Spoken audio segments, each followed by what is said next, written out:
let's just take it, knock it, we're just gonna...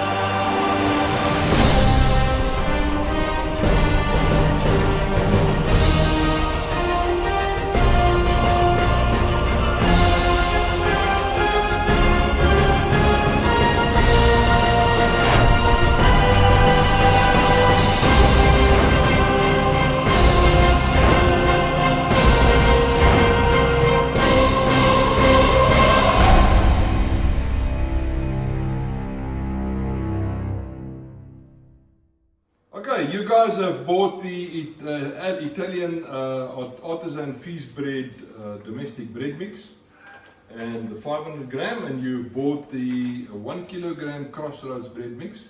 The purpose of today is to demonstrate to you how to mix and how to do this mix at home that it looks professional.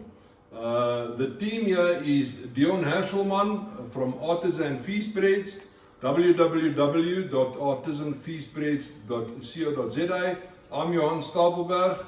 This is Joseph Moneni. We're from Crossroads Bread, www.crossroadsbread.co.za. Dion is going to demonstrate to you now how to mix the ciabatta mix. We are going to get to you later with the Crossroads bread, but it's very simple. So Dion, open the packet and just show the people what to do. So we take the whole packet, it's 500 grams, and it includes a sachet of yeast that you remove. You will then put the flour into a plastic container like this or similar, like Dion is demonstrating. Remember to remove the sachet yeast that we included.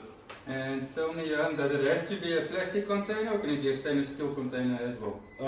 Preferably plastic, but stainless steel is fine. You know what makes it better with the plastic, Dion, is that when you do the proving or the rising, as the people at home would know, is that you can see the progress and you can see the holes and that type of thing. So yes, here's the 400 gram, the 500 gram that's come out of the packet. Here's the packet of yeast, the sachet, and Dion, now we add 400 grams of water. We always measure in grams, so Dion is going to weigh off 400 grams of water. So I just take my normal house scale and tear it. Take your normal house scale, 400 grams, and it's lukewarm water, depending on summer or winter. You know, if it's very hot, you take cold water. If it's winter, you take lukewarm water, because that helps with the fermentation process to increase the speed of it. So, Dion, have you got your 400 grams of water? I'm almost there. Right. Okay, once he's put the water into the mix, we're going to take a wooden ladle and he's going to mix it and blend it for 3 minutes. The instructions you will find on the back of the pack as well. And the purpose of this exercise is to make it easier for you to see it on video, is mainly the methodology that we use. Because people feel strange to make a ciabatta. They for some other reason, but it's actually a very, very simple recipe to make. So Dion, okay, it always seems like something that's far to reach for to try and make a ciabatta yourself. Sorry Dion, you must just speak up a bit, you know, there's some deaf people there. It always seems like it's something far to reach for to try and make a ciabatta like this yourself. Yes, yeah, it does. I mean, how long did it take you to learn? I mean, it took me a long time to learn, so that's the reason why we've got the video on here for you. Still learning. So while Dion is mixing, on the next process, we'll be back with you soon. Right, Dion has now mixed the dough for 3 minutes, as you can see, the elasticity, and we've kept, take note, we've kept the yeast outside of the mix. So the process now is that this dough rests for an hour, 60 minutes, covered with either cling wrap or a plastic cover. And then it's left for an hour. That is what we call the autolay stage. Now, also very interesting for those people that do not know, is this process allows the water to eat up all the bad sugars in the flour, the bad glycemic. So this loaf is or will be a low GI bread. So we're going to cover it and leave it in a warm place for an hour, and we'll be back once we add the yeast and mix it for a further 5 minutes, and then rest for another hour, and then the exciting part is going to come when we do the folding and the baking process. So we'll be with you soon. Okay. Good. We just want to show you what the texture should look like after the hour.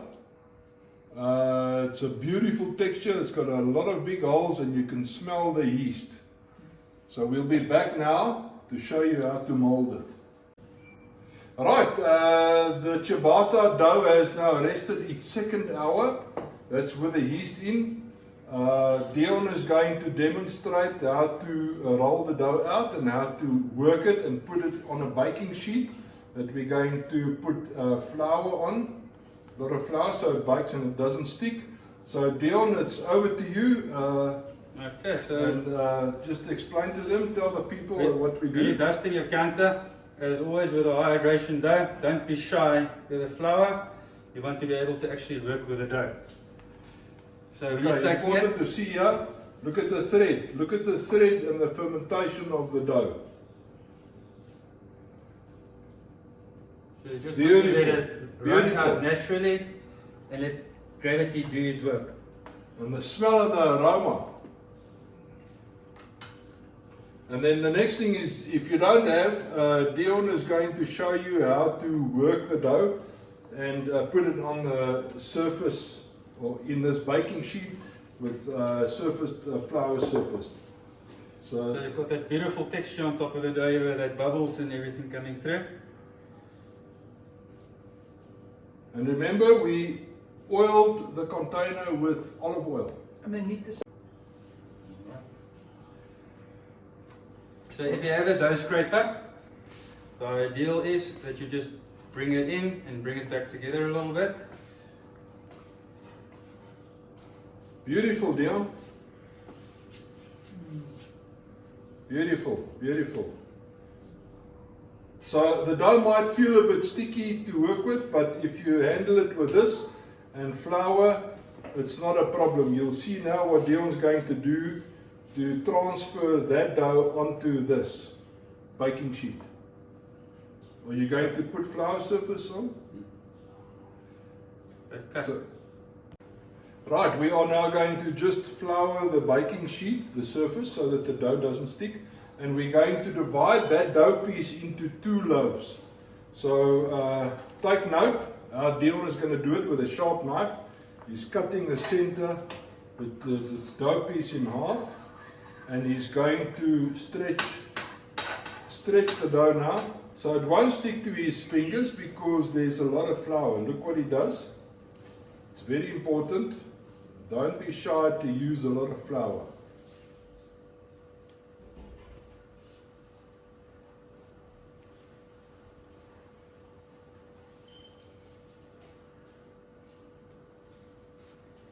There you go. Beautiful. Beautiful.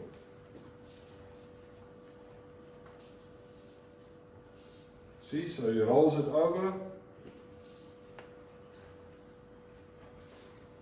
Beautiful. Because I've got so much flour on the dough, it's easy to roll over, it's easy to pick up, it's easy to transfer over to the baking sheet. Right, ladies and gentlemen. Okay, Dion, so optional is that we can put some coarse sea salt on prior to baking. And also have olives with rosemary leaves that if you want to put them in, and Kalamata olives that you can, that's deep pitted, that you can put inside. But for the purpose of the exercise and to show you how the methods work, we've now gone this way. So we're off to the oven and we'll be with you soon. Okay, we have now scaled the dough. It's on the baking sheet. We are now going to bake at 180 degrees, and in the center of the oven And I don't know if you can see there, but on the bottom of the oven, we've got a bowl with boiling water. So that allows for steam, and it gives the oven oven spring that we call an oven spring.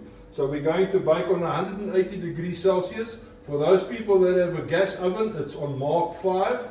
Mark 5, it's 374 Fahrenheit, but it's 180 degrees Celsius. So we're going to bake it for 15 to 20 minutes. So Dion, close the oven door, please. Thank you.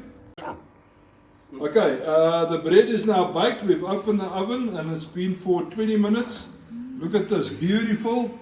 Let's just take it and knock it. If it's got a hollow sound, you know it's right, but perfect. And we hope you enjoy it, guys. Cheers.